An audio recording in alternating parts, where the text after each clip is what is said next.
अपरा एकादशी ज्येष्ठ मास के कृष्ण पक्ष की एकादशी अपरा एकादशी का महात्म्य। युधिष्ठिर ने पूछा, जनार्दन, ज्येष्ठ के कृष्ण पक्ष में किस नाम की एकादशी होती है? मैं उसका महात्म्य सुनना चाहता हूँ, उसे बताने की कृपा कीजिए। भगवान श्री कृष्ण बोले, राजन, तुमने संपूर्ण लोकों के हित के लिए बहुत उत्तम बात पूछी है। राजेंद्र, इस एकादशी का नाम अपरा है।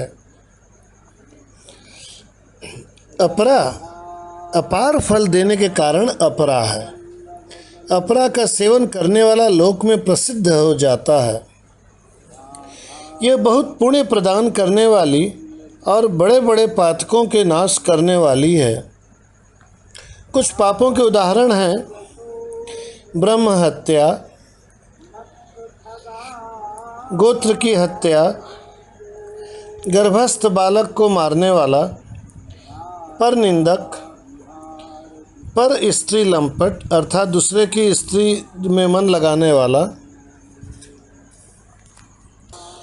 झूठी गवाही एवं झूठे प्रमाण देना, माप तोल में धोखा,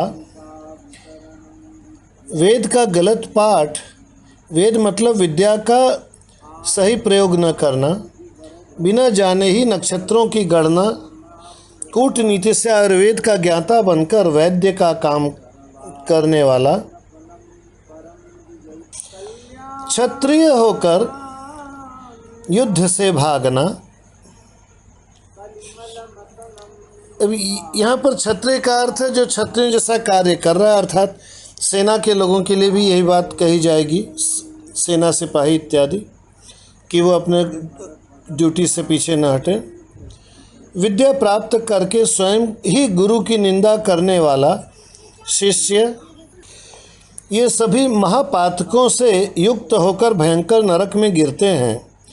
किंतु अपरा एकादशी के सेवन से ऐसे मनुष्य भी सद्गति को प्राप्त होते हैं। कथा में आगे कुछ पुण्यों के उदाहरण दिए जाते हैं। पहला उदाहरण है, आज के पुष्कर क्षेत्र में जो राजस्थान में स्थित है, ब्रह्मा जी ने यज्ञ किया था। यज्ञ के पहले उन्होंने यहाँ पर 3 पुष्कर तीर्थों की स्थापना किया, जिनका नाम ज्येष्ठ पुष्कर, मध्यम पुष्कर और कनिष्ठ पुष्कर रखा गया था। यह कथा शायद पद्म पुराण में है। आजकल आसपास के 3 स्थानों को बूढ़ा पुष्कर, मझला पुष्कर और छोटा पुष्कर के नाम से बुलाया जाता है। कार्तिक में इन तीनों में स्नान का फल बहुत बड़ा कहा गया है। हालांकि ये अब सूख रहे हैं, परंतु उनके स्नान का फल एक पुण्य कहा गया है, महापुण्य। उसी प्रकार माघ में जब सूर्य मकर राशि पर स्थित हों, उस समय प्रयाग में स्नान करने वाले, काशी में शिवरात्रि का व्रत करने से, गया में पिंडदान करके पितरों को तृप्ति प्रदान करने वाला पुरुष, बृहस्पति के सिंह राशि पर स्थित होने पर गौतमी नदी जिसे गोदावरी भी कहते हैं, में स्नान करने वाला। ब्रह्मांड पुराण में दी गई कथा के 13वें श्लोक के अनुसार कुंभ की संक्रांति में केदारनाथ के दर्शन का फल अतुलनीय होता है। उसके लाभ की बात भी कही गई है, परंतु उस समय तो कपाट बंद रहते हैं, बर्फ से पूरा केदारनाथ ढका रहता है, अतः वह दर्शन तो असंभव है। अर्थात इस असंभव दर्शन की फल की प्राप्ति भी इस व्रत को करने से मानी गई है। ऐसे गीता प्रेस के पुस्तक के अनुसार वह न लिख करके लिखा है कि बद्रिकाश्रम की यात्रा के समय भगवान केदार के दर्शन से तथा बद्री तीर्थ के सेवन से जो पुण्य मिलता है, तथा सूर्य ग्रहण के समय कुरुक्षेत्र में दक्षिणा सहित यज्ञ करके हाथी घोड़ा और स्वर्ण दान करने से एवं आधी ब्याही हुई गाय के दान करने से। आधी ब्याही गाय का अर्थ है कि